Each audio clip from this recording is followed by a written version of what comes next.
شریف کی سنی ہے کہ حضرت خدیجہ رضی اللہ تعالیٰ عنہا نے رسول اللہ صلی اللہ علیہ وسلم کی صفات بیان فرمائی تھی۔ انہوں نے کہا تھا کہ اللہ آپ کو ذلیل نہیں کرے گا، اس لیے آپ کے اندر یہ صفتیں پائی جاتی ہے، آپ توہین علی نوائب الحق، حق کی باتوں کا ساتھ دیتے ہیں۔ تکسب المعدوم، جو آدمی کمائی نہیں کر سکتا اس کو آپ کما کر دیتے ہیں۔ تقریر ضیف، مہمانوں کی مہمان نوازی کرتے ہیں۔ یہ خوبیاں اور یہ صفات اس جماعت کے اندر موجود ہیں الحمدللہ۔ اس لیے اس کے اندر جو بندہ حصہ لے رہا ہے اس کے اندر بھی یہ صفات کا ہونا ضروری ہے۔ ہم اس وقت دنیا کے اندر جو لوگ ہیں وہ کس لیے الیکشن میں حصہ لیتے ہیں؟ ہر آدمی الیکشن میں حصہ لینے کے لیے سامنے آتا ہے، اس کا مقصد یہ ہوتا ہے کہ میں اس آدمی کو ووٹ دوں گا اس لیے کہ اس سے مجھے کوئی ذاتی فائدہ ہوگا۔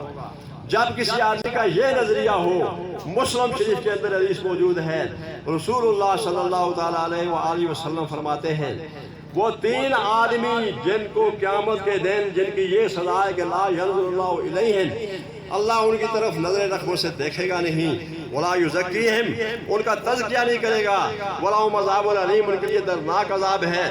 ان میں سے ایک آدمی وہ ہے جو کسی کو ووٹ اس لیے دیتا ہے، بیعت کرتا ہے، حدیث کے لفظ ووٹ نہیں ہے، بیعت کرتا ہے، کسی کی بیعت اس لیے کرتا ہے کہ مجھے اس سے ذاتی فائدہ ہوگا۔ ایسا آدمی جس کا یہ نظریہ ہو، قیامت کے دن اس کے لیے یہ تین سزائیں مسلم کی حدیث کے اندر موجود ہیں۔ اب یہ رہا سوال کہ جو بندہ جس کو آپ منتخب کرتے ہیں وہ کیسا ہو؟ ایک مثال دے کر بات ختم کروں گا۔ جس بندے کو آپ منتخب کرنا چاہتے ہیں وہ متقی ہو، وہ پرہیزگار ہو، وہ دیانتدار ہو، وہ عادل ہو، وہ قرآن کا واقف ہو، وہ حدیث کا واقف ہو، اسلام کو سمجھتا ہو، حلال حرام کو سمجھتا ہو۔ عمر فاروق رضی اللہ تعالیٰ عنہ ایک آدمی کو، ان کے پاس ایک صحابی آئے، انہوں نے پوچھا کہ آپ اپنی جگہ پر کس آدمی کو مقرر کر کے آئے ہیں؟ آپ کی تو ڈیوٹی تھی، ذمہ داری تھی، آپ یہاں آ گئے، کس آدمی کو آپ نے وہاں اپنی جگہ پر چھوڑا ہے؟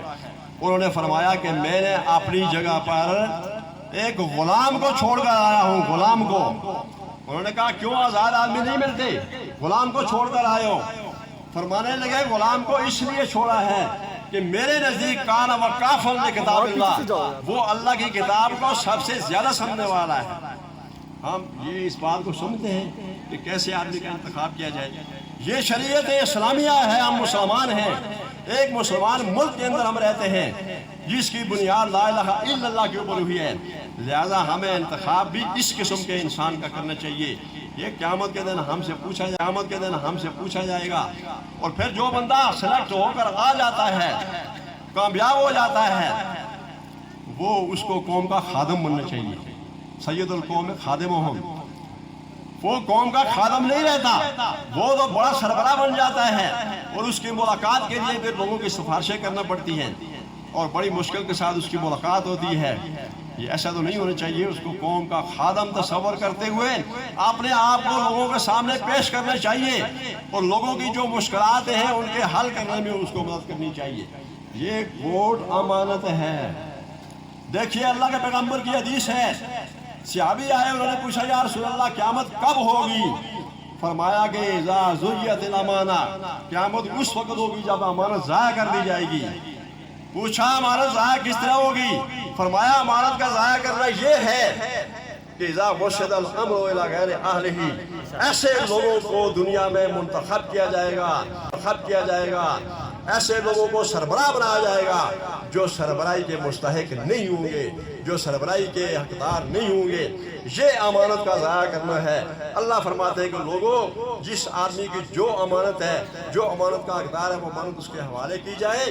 اس لیے اس چیز کو سوچ سمجھ کر آپ اپنی ووٹ کا استعمال کریں۔ اللہ اکبر تحریک ایک بہترین جماعت، اور نشان کرسی ہے۔ 31 تاریخ کو کرسی پر نشان لگا کر ان لوگوں کو کامیاب کریں، دین کا ساتھ دیں، دین کے غلبے کا ساتھ دیں۔ اللہ آپ کا حامی ناصر ہوگا۔ والسلام علیکم ورحمۃ اللہ۔ جزاکم اللہ خیرہ۔ مائک پر تشریف لاتے ہیں قاری مشتاق صاحب، صدر اللہ اکبر تحریک گلیہ۔